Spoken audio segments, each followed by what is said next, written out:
What's up, America? Y'all know what this is. Dropping it. Most white people are blinded by history. Recognizing a place in history has always been difficult for most. This can be seen in even some of the most compassionate white people. The many stories of those they have exploited cannot be told in this video alone. The Jews who have laid a foundation based on dishonesty is one example of white people and their willingness to exploit others to their advantage. In 1555, at the start of the transatlantic slave trade, I never heard of any stories of blacks volunteering to subject themselves to servitude. When you think of the fact that our forefathers and mothers worked continuously for 400 years from sun up to sundown with no paid wages, no help, no dental, no life insurance, no 401k, no paid vacation, and most of all, no rest, you would then have to consider who's been carrying who on their back. The many black women that took care and raised white people children when they failed to do it themselves, sometimes even neglecting their own. Then let's see who's carrying who. Social programs like welfare have been beneficial to white people as much or even more than blacks.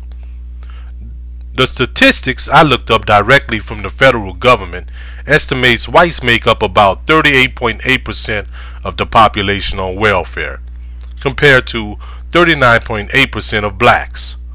So as you can see, even with they potentially tamper with stats, that these numbers aren't much different.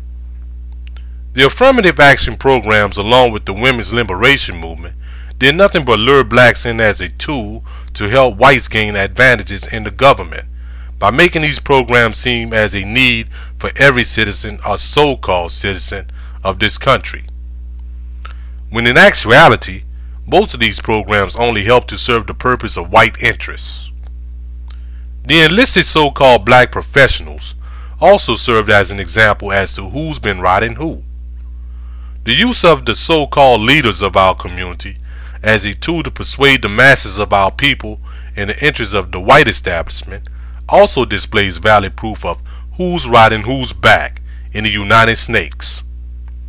The highly funded prison industrial system is another example of the backs of black men being ridden. These prisons serve as factories, production and manufacturing goods and services. Going back to welfare, in the early 90s, the inner city was hit by swooping welfare reform. Most women were forced into menial jobs and taken off welfare in the process. This greatly reduced the number of black women on welfare. This plan was a total failure. Women sometimes had to travel great distances to work at these factories, usually getting home late to their children, leaving the kids to take care of themselves in the meanwhile. Any white person that would suggest they are carrying blacks are either delusional, ill-informed, or even racist. If whites have been so-called carrying us, then explain the rampant poverty that hasn't captured the black community for decades. The only carrying of blacks that white folks have been successful in is carrying us off to the grave, and this date back as far as slavery.